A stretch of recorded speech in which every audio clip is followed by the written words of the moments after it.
Hi guys, my name is Yuli and welcome to Nerd Alert, where we talk about everything nerdy.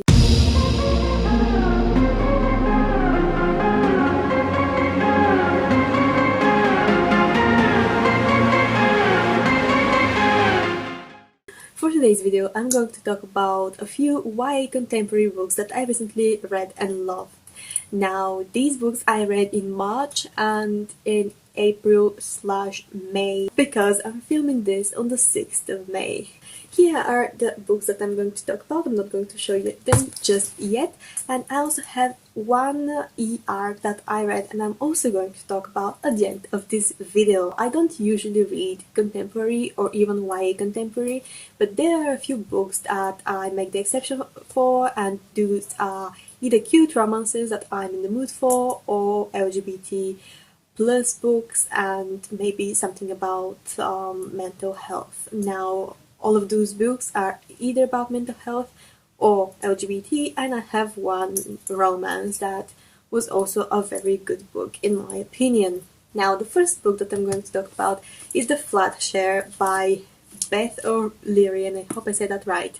Now, I'm not going to summarize any of these books because I'm very bad at summaries and I forgot to say that in the last video. I absolutely loved this book. It's an amazing, cute read, and I also feel like it's a slow burn book just because of the nature of the sharing of the flat. Basically, Tiffy, who is the main character, shares the flat with a guy who has been living in it for some time, and because both of them need money and she doesn't have enough to rent her for herself, she shares it with him, and they basically are on like a day shift and night shift kind of thing. So she sleeps in the apartment during the night while he's on his night shifts, and he sleeps in the apartment during the day and he's in the apartment during the day before the start of his night shift. They don't really meet for a long time, and you can just follow the development of their relationship through them leaving for each other some sticky notes, which was so cute. I love sticky notes. People who know me know that I love sticky notes, obviously. In the beginning, I really didn't like Tiffy at all, just because I didn't really understand where she was coming from. She has basically ended a very toxic relationship and she is trying to get over her ex. And in the beginning, I really didn't like it, just because I am the type of person that once wronged, I just cut out a person from my life and they are nothing to me at all. And I feel like this is probably a very interesting way to cope. But anyway, so this one, we just follow her through her journey of overcoming her ex and realizing how toxic and abusive mentally abusive her relationship has been and how manipulative it has been, which was very, it may be triggering for some people to read. It wasn't for me, but it was not always easy to read. And as I said in the beginning, I didn't like her because I didn't really understand what had actually happened, or more like I wanted her to react the way I would react, but not anybody who would deal with it the way I do. Besides, she was obviously in love with this guy and so on. And basically her journey of trying to heal from that relationship while also slowly falling in love for this other guy that wasn't planned, and her love for him didn't cure her suddenly, which was amazing because that's not how things work, and they were just working through it together, and I really loved it. And I just absolutely loved this book so much, and I would probably reread it at some point. And I have so many tabs. Not everything was positive, but I feel like later on most of my comments were positive because I have here notes about some kind of missed opportunity that I don't know what I meant, but anyway. Now, the next book that I'm going to talk about is Only Mostly Devastated. Now, in March, I read a lot of LGBT books and I've just chosen my two favorite ones, but some honorary mentions is Being Here All Alone and The Gravity of Us, which I loved so much. I loved both of them so much, but Only Mostly Devastated is just a book that I really loved. a lot. One of these guys is openly gay and the other one is closeted, and they met during the summer and spent the summer together, and something happened between them. So basically only things that Will ghosted him, and then due to some things happening in his family, Ollie moves to a new city, and he enrolls in a new school. He meets Will because Will just happens to go to the same school, and stuff happen. Now, I really enjoyed this book. It's a little bit more dramatic than what I usually like to read, but I still really loved it, and I don't remember too much anymore, but I just really enjoyed it. I don't really have that much to say. You will see this as a kind of like a theme in my videos and me chatting about books that I love. I just don't really have much to say, rather besides that I absolutely love them. I love Oliver's friends and family. I love the way everything was basically handled, and I feel like I may end up confusing this one with another book that I'm going to talk about, just because it was slightly similar, but they're very different. But the premise is kind of like one openly gay character and one in the closet. So yeah, I loved it. I love the cover, and it's actually a new release as well. Newish. It came out on this day. So yeah, I do recommend it if you like light and LGBT reads and just boys being boys. The next book that I'm going to talk about is Autobiography by Christina Lauren. Now, I've read the Beautiful series by Christina Lauren when I was like 15 or 16, so these are the only books by Christina Lauren that I read. I haven't read any of their newer work, so I have no idea what their new style is, but I really loved Autobiography so much. It's about two boys again. One of them is gay and the other one is from a more religious family, while the first guy isn't really that religious in his family. He isn't also. They accept him and love him for who he is, while the other one is in the closet because his family is very religious. Tanner is the main guy and Sebastian is the second guy who is also in the closet, and Tanner, it deals with coming out to your friends and family and stuff, and just writing a book. It has a lot of teen drama that I actually liked. It had some stuff that I didn't like, just because it's not my usual thing, but mostly I enjoyed it a lot. I think it's one of my favorite LGBT books. I'm not sure, I need to change it. I need to add it to favorites and Goodreads, but yeah, I really enjoyed it. I loved the writing, and it just flowed so well, and at the end I realized something, and I actually love this writing choice so much. Usually I wouldn't really like something like that, but after I realized what the authors did, I was like, oh, I dig that, okay. So yeah, these are some tabs that I have here, and I also love Tanner's best friend. And yeah, I don't really have much to say about it because I don't remember much, but I just know that I loved it, and it's actually a little over 400 pages, or just 400 pages long. Yeah, it looks bigger than it is. It's 400 pages long, and I absolutely adored it.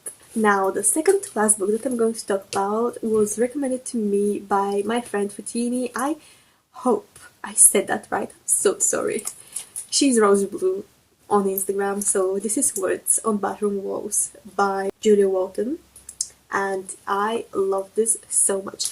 This book is about a boy who suffers from schizophrenia, and basically him dealing with the illness after moving to a new school and hiding the fact that he's schizophrenic, and there are just a bunch of things happening. He finds a girl and he finds a friend, and I just loved him because he was so it sounds bad to say, he was so bitter, and you could see how much he struggled, and it was sad and also so good, and I really love it. I didn't know much about schizophrenia before going into the book, so I kind of googled it beforehand just so I would be familiar with this. So yeah, I googled it just to make sure that I know something about it, and yes, so I really loved it. I love his parents and the way that it was shown that they also struggled with the fact that he has schizophrenia, especially his stepdad, which yeah, it's a different thing on its own, but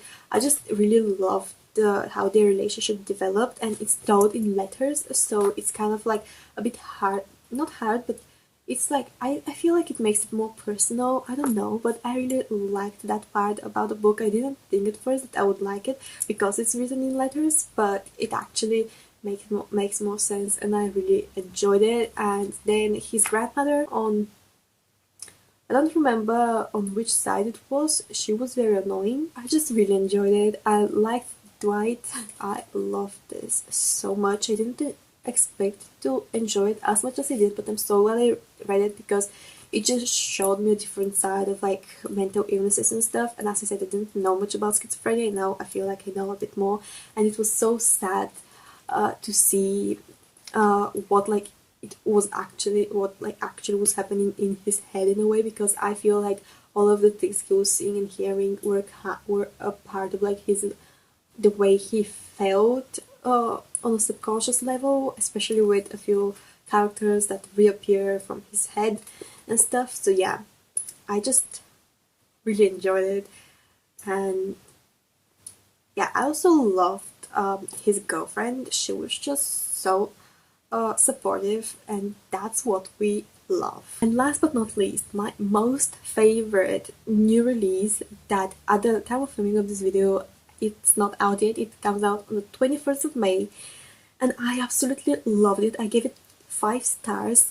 The first contemporary book this year that I gave 5 stars to was Words and Bathroom Walls. All of the other books were 4 stars, and I gave Date Me, Brighton Keller, 5 stars as well, because it was so good. I loved it. Now, the premise of the book is a bit like 7 Days, which is a manga and also a film. So basically, there is a dare, and Bryson Keller has to say yes to everybody who asks him out, and he has to date them from Monday to Friday. And our main character Kai just randomly asks him out one day, on a whim, basically. It was he just I related to Kai in a way just because of how awkward he was, because that's me, and yeah, I just love it so much. I love the book so much. Usually I'm not the biggest fan of fate dating, although I kind of like it, but at the same time I'm always feeling meh about it. But I loved it in this book so much. I absolutely loved it. It was done very well because the characters just slowly developed feelings for each other, and it was so cute and adorable, and I absolutely loved it. Was a week and a half kind of too short a time? Yes.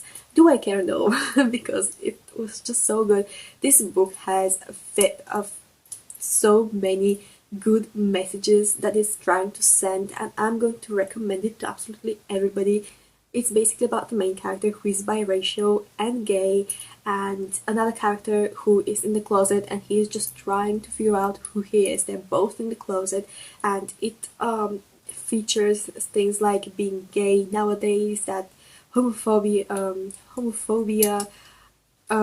getting ready to coming out, outings, all kinds of things, and how it's okay to be gay, it's not your choice, and all of these things, they were in the book, they were written and presented in a very good way, and I loved it, and I can't wait to receive my copy, and I'm going to reread it at some point and annotate it because I love it so much, and it's one of my favorite books now. I don't usually give 5 stars to contemporaries, so if I do, they really need to impress me, and it did. I just loved it so much. The characters, I loved them, and I loved Kai's friends because they were so supportive. Because basically Kai's family is very religious, so that was also a thing, coming out to your religious family. And Kai's sister was amazing. She was 13, but honestly, I just love some smart kids. I just love them.